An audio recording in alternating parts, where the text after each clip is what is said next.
avant tout, aujourd'hui, là, on est dans le cadre d'une initiative militante du Front de Gauche, dans le cadre de la campagne des présidentielles. Oui. Le candidat pour le Front de Gauche est Jean-Luc Mélenchon. Et donc, on s'est dit qu'on pouvait inviter la presse dans ce cadre-là pour que vous puissiez relayer dans vos colonnes notre campagne dynamique, militante, diverse et unitaire. Donc la campagne que nous menons depuis déjà quelques semaines, voire quelques mois pour certains, elle se place dans le cadre, elle s'inscrit dans la poursuite du combat mené depuis 2005.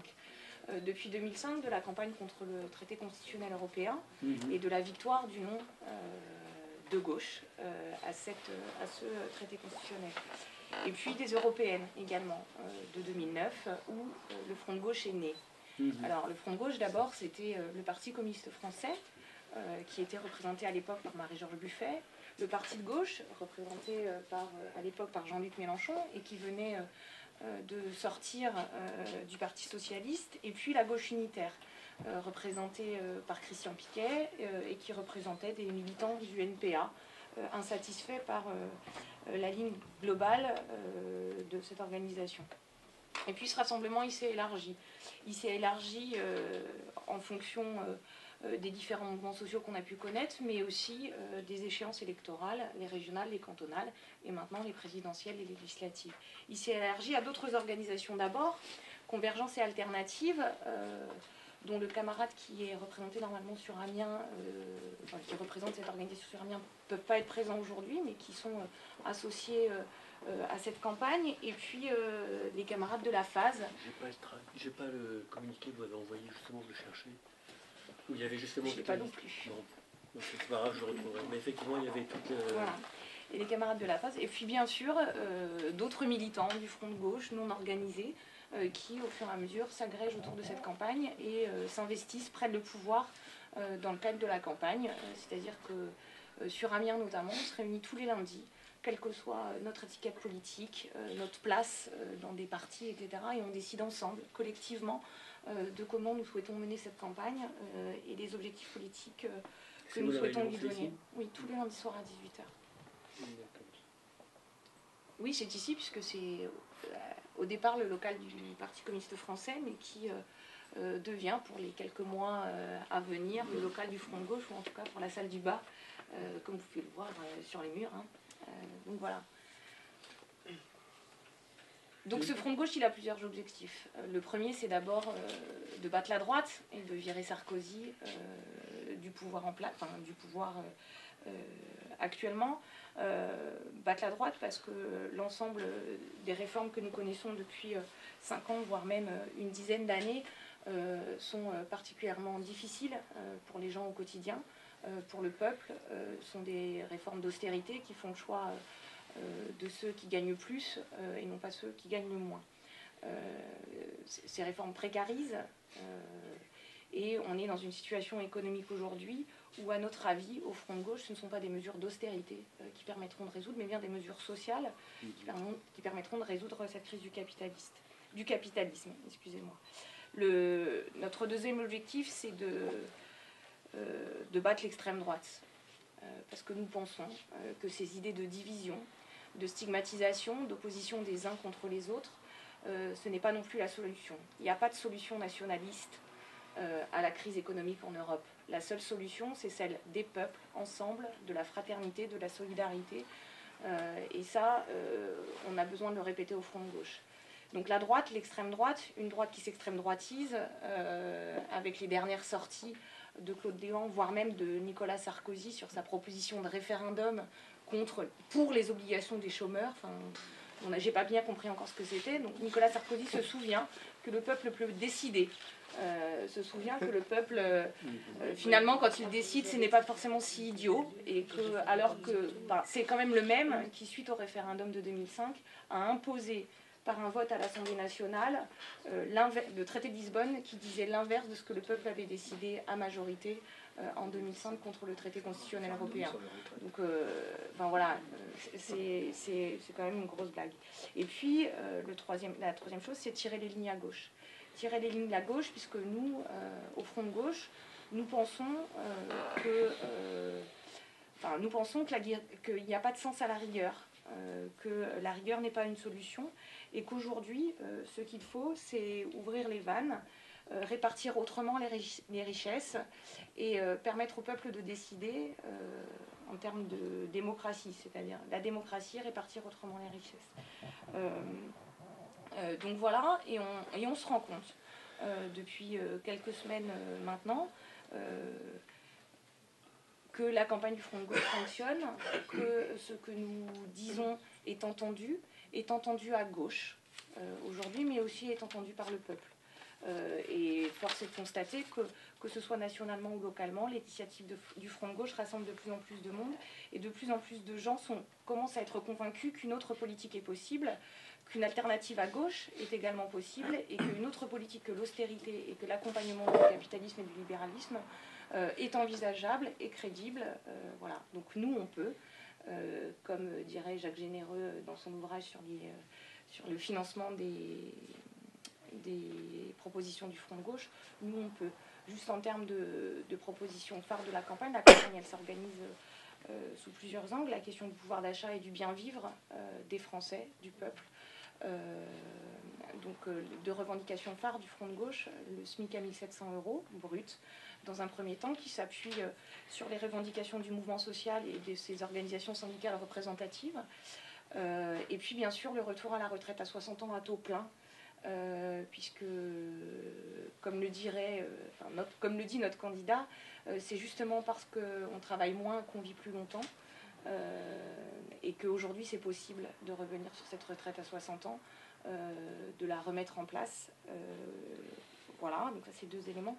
Le deuxième élément, c'est la question de l'égalité entre tous et toutes, donc l'égalité femmes-hommes, l'égalité Français-étrangers, et puis lutter contre la division, la stigmatisation, l'opposition des uns contre les autres. Voilà. Et le troisième élément, c'est la question de la démocratie, avec la proclamation de la 6e République, et autour d'une assemblée constituante, c'est-à-dire que si Jean-Luc Mélenchon est élu et puis que derrière l'Assemblée nationale est majoritaire à gauche, notre proposition c'est de déclarer une assemblée constituante pour permettre un changement de constitution justement, et un changement d'époque, un changement de régime, pour aller vers une démocratie pleine et entière. Donc voilà, nous, on appelle l'ensemble des Amiénois à nous rejoindre, à prendre le pouvoir autour du Front de gauche, de son programme, donc j'en ai un, de son programme, l'humain d'abord, et puis à soutenir son candidat, Jean-Luc Mélenchon. Voilà. La relève est assurée. On retrouve toujours de la relève. C'est la force de la vérité. Tant que, on n'a pas la tant que le capitalisme existera, ou tout au moins il y aura de la relève. Après, il y a beaucoup de aussi, mais... Donc, vous êtes Marielle Munier, c'est ça? Munier, L-U-G-N-I-E-R.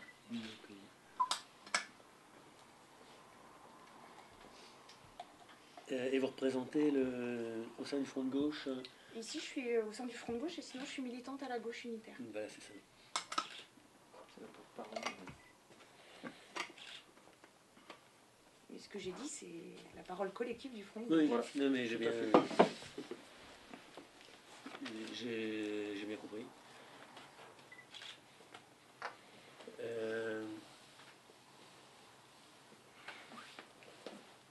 Alors, je vais être un peu plus concret, pragmatique.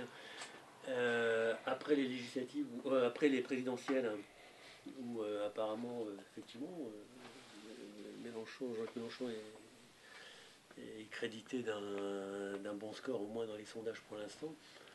Donc il y aura des législatives. Qui va où? Comment ça se passe de votre côté? Même si j'anticipe un petit peu, je ne connais pas votre calendrier. Vous anticipez un petit peu, justement.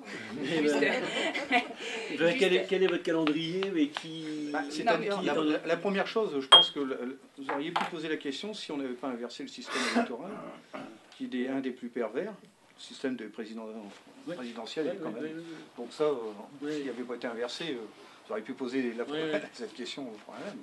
Donc, ceci étant, on y va par étapes.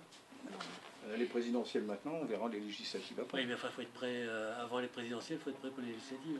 Si la question que vous posez, c'est est-ce qu'il est difficile de trouver des candidats ou un accord au sein du Front de gauche sur la ville d'Amiens pour les législatives, je vous dirais que non.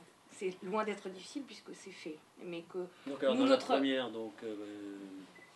Jean-Claude Renaud a fait le choix d'annoncer sa candidature, et c'est une candidature du Front de gauche, décidée collectivement dans le cadre d'un accord national entre les différentes formations du Front de gauche.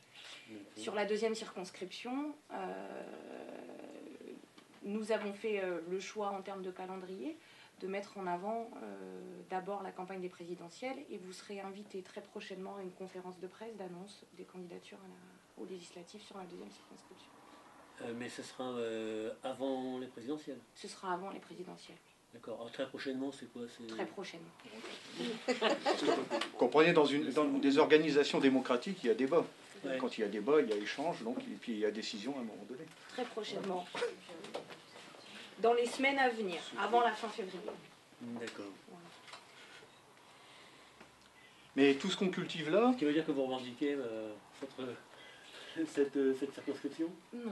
Non, d'abord, c'est pas elle toute seule qui décide. C'est ça, on décide collectivement. Voilà, donc vous avez la réponse, c'est clair. Non, mais sachez que les candidatures sur la deuxième circonscription sont discutées actuellement collectivement. Ouais. Il n'y a aucune difficulté sur qui sera candidat, mais que par un choix de calendrier, nous faisons le choix de mettre en avant la campagne des présidentielles. Aujourd'hui, dans la construction collective de ce que nous faisons, et nous en sommes fiers, et qu'il sera annoncé à temps, et vous serez informés au même titre que l'ensemble des journalistes, la candidature sur la deuxième circonscription. Et vous êtes candidate à la candidature? Vous êtes candidate à la candidature? Comme cela m'a été dit, enfin... Ah bah non, parce que voilà, les choses se savent et se disent. Mais bon, si c'est un sujet tabou, n'en parlons pas. Mais il n'y a pas de sujet tabou. Non, la question, c'est pas que c'est tabou, c'est qu'on a des règles de fonctionnement, des règles de vie qui sont à respecter. Ouais. Et donc il y a débat, il y a échange, et puis il y a décision. Et quand on aura pris les décisions, vous serez informés. C'est-à-dire qu'il n'y a aucune difficulté sur la candidature. Non, Oui, il y aura une candidature. Il y aura une candidature du Front de gauche. Pour tout vous dire, elle est déjà décidée, mais nous avons fait un choix de calendrier différent de la présidentielle, puisque nous ne voulons pas que les législatives prennent le pas sur cette campagne. Donc la décision est déjà prise. La décision est déjà prise. Ce serait compliqué, on serait obligé de vous donner les noms des 1154 candidats. Ah, mais moi, j'allais déjà vous demander... À la présidentielle. J'allais vous demander les 5 pour... Si, il y a 1154 candidats Front de gauche à la présidentielle, titulaires et suppléants. En vrai, il y en a 1155. Si on compte les 577... Ah oui, c'est Jean-Luc Mélenchon. non, il y a 1555 candidats à la présidentielle. Ça a toujours été dit par le Front de gauche. Les candidats aux législatives sont également des candidats, les porte-parole de Jean-Luc Mélenchon, et sont tous des candidats prétendants à la présidentielle. On ne dissocie pas la présidentielle de la législative. Donc on ne peut pas vous donner un seul nom aujourd'hui, ce serait cracher sur ce serait ne pas divulguer les noms des 1553 autres camarades qui sont également dans tous la troisième, candidats. la quatrième, la cinquième, Ça c'est énorme. Dans la troisième, la quatrième, la cinquième, par contre, les noms aussi. On est dans le comité local. Donc on ne peut pas vous donner... Non, parce que le papier que je vais faire va... Là, on est sur le Front de gauche amiénois pour connaître pour les candidatures sur la quatrième, la cinquième et la troisième. Il faut se tourner au niveau départemental, c'est-à-dire des représentants départementaux du Front de gauche. D'accord, voilà. bon, parce qu'on m'avait demandé... Non, par contre, ce qu'il faut bien pointer, c'est que justement, c'est toute la démarche du Front de gauche, c'est que autant les candidatures ont leur importance, elles seront la traduction de... Mais je pense que c'est le contenu du Front de gauche et ses propositions par rapport à la politique de sortie de crise aujourd'hui qu'il est possible de faire. Parce qu'on peut discuter des heures sur les candidatures, y compris sur la question... Moi, la question, c'est pas de Mélenchon ou pas Mélenchon, la question, c'est voter Front de gauche, voter pour battre ce que Marianne vous a indiqué. Je pense que c'est là le vrai... Jean-Luc Mélenchon lui dit lui-même, il n'est pas le candidat, l'homme providentiel, il est uniquement le porte-parole d'un front de gauche collectif, unitaire et ouvert. 1554 autres candidats. Mais en même temps, moi j'aimerais insister sur le... Une seconde. Oh, oui, c'est vrai que... Excusez. 1500. 54 candidats, 577 circonscriptions. fois le titulaire suppléant. Ah oui, d'accord. Oui. Okay. Moi, j'aimerais insister sur la diversité du front de gauche. Plus Jean-Luc. Alors, si on compte les militants après. Sur la diversité du front de gauche, Marianne l'a pointé. À la fois, il y a des gens organisés politiquement dans divers partis. Il y a des citoyens, il y a des syndicalistes aussi. Et je pense que sur la question des syndicalistes, ils ont toutes, de par les mobilisations sociales qui ont eu lieu, notamment sur la question des retraites, puisqu'on parlait de référendum, je pense que Sarkozy, s'il avait organisé un référendum sur les retraites, à mon avis, ça aurait été très judicieux, mais il ne l'a pas fait. Bon, ouais. Je pense que ça peut être un prolongement pour tous les salariés qui se sont mobilisés sur des revendications. Le vote du front de gauche peut être un prolongement justement aux revendications qu'ils ont exprimées. Je pense que c'est important de le pointer, quelle que soit l'organisation syndicale d'ailleurs, hein, parce que puisque nous étions dans l'unité, et je pense que le seul parti ou le seul qui propose des solutions alternatives, c'est quand même le front de gauche. On peut sortir de cette crise. Il est possible de faire autrement autre chose.